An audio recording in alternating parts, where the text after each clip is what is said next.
അഞ്ചൽ പഞ്ചായത്തിലെ ഹോമിയോ ആശുപത്രിയിൽ ഫാർമസിസ്റ്റിനെ നിയമിക്കാത്തതിൽ പ്രതിഷേധിച്ച് അഞ്ചൽ പഞ്ചായത്തിലെ ആരോഗ്യ വിദ്യാഭ്യാസ സ്റ്റാൻഡിംഗ് ചെയർമാൻ തോയ്തല മോഹനൻ അഞ്ചൽ പഞ്ചായത്ത് സെക്രട്ടറിയുടെ ഓഫീസിന് മുന്നിൽ ഒറ്റയാൾ സമരം നടത്തി. അഞ്ചൽ പഞ്ചായത്തിന്റെ ഉടമസ്ഥതയിൽ പനയഞ്ചേരിയിൽ പ്രവർത്തിക്കുന്ന ഹോമിയോ ആശുപത്രിയിൽ ഫാർമസിസ്റ്റ് നിയമനം നടത്താൻ പഞ്ചായത്ത് ഭരണസമിതി തയ്യാറാവുന്നില്ലെന്നാണ് തോയ്തല മോഹനന്റെ പരാതി.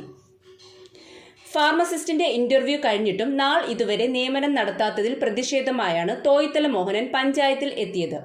അടിയന്തരമായി ഹോമിയോ ആശുപത്രിയിൽ ഫാർമസിസ്റ്റിനെ നിയമിച്ചില്ലെങ്കിൽ സമരം ശക്തമാക്കും എന്നാണ് പറയുന്നത്.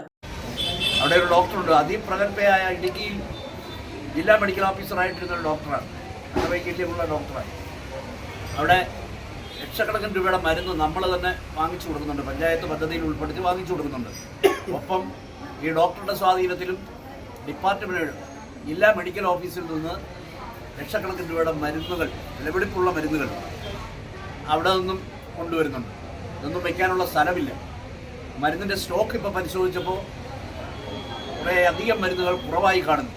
ഫാർമസിസ്റ്റ് ഇല്ലാതെ ഹോമിയോ മരുന്നായതുകൊണ്ടാണ് ആളുകൾ മരണപ്പെടാത്തത്. അലോപ്പതി ആയിരുന്നെങ്കിൽ കഥ വേറൊന്നാകുമായിരുന്നു. അപ്പം ഒരു ഫാർമസിസ്റ്റിനെ വയ്ക്കുന്നതിന് പഞ്ചായത്തിന് യാതൊരു ബാധ്യതയും വരുന്നതല്ല. എന്നാൽ അഞ്ചൽ ബ്ലോക്ക് പഞ്ചായത്തിൽ നടന്ന ഉപതെരഞ്ഞെടുപ്പിന്റെ ഭാഗമായി തെരഞ്ഞെടുപ്പ് പെരുമാറ്റച്ചട്ടം നിലവിൽ വന്നിരുന്നു. അതുകൊണ്ടാണ് ഇന്റർവ്യൂ കഴിഞ്ഞിട്ടും ഹോമിയോ ആശുപത്രിയിലെ ഫാർമസിസ്റ്റിനെ നിയമിക്കാൻ വൈകിയതെന്നും വരും ദിവസത്തിൽ തന്നെ നിയമനം നടപ്പാക്കുമെന്നതാണ് പഞ്ചായത്ത് ഭരണസമിതിയുടെ മറുപടി. ഒരു മീറ്റിംഗ് ഉണ്ട്, ആ മീറ്റിംഗിൽ മേലോട്ട് കയറി പോകണം. പെട്ടെന്നാണ് നോട്ടീസ് തന്നത് പ്രകാരം ആണെങ്കിൽ ഇത് 18/1/2025 ഇന്റർവ്യൂ നടന്നത്. അതിനുശേഷം തെരഞ്ഞെടുപ്പ് പെരുമാറ്റച്ചട്ടം വരികയുണ്ടായി. അതിനെ തുടർന്ന് 27/2 തെരഞ്ഞെടുപ്പ് പെരുമാറ്റച്ചട്ടം കഴിഞ്ഞത്. അതിനുശേഷം 7/3 പഞ്ചായത്ത് കമ്മിറ്റിയിൽ തീരുമാനമെടുത്തു. അതിനുശേഷം 8ഉം 9ഉം അവധിയാണ്.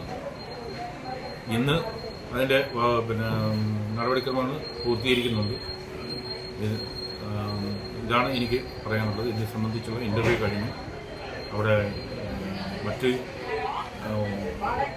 അറ്റൻഡറുമായിട്ടുള്ള പ്രശ്നം ഉണ്ടായതായിട്ട് ഇങ്ങനെ പറഞ്ഞു കേട്ടതേ ഉള്ളൂ. എനിക്ക് അതിനെപ്പറ്റി മെഡിക്കൽ ഓഫീസർ ഒരു റിപ്പോർട്ടൊന്നും തന്നിട്ടില്ല. പിന്നീട് സമരം മണിക്കൂറോളം നീണ്ടതോടെ പഞ്ചായത്ത് ഭരണസമിതി നിയമനം നടത്തിയതായി ഉത്തരവ് തയ്യാറാക്കിയതിന്റെ പകർപ്പ് തോയ്തല മോഹനൻ നൽകിയതോടെയാണ് തോയ്തല മോഹനൻ സമരം അവസാനിപ്പിക്കുകയായിരുന്നു.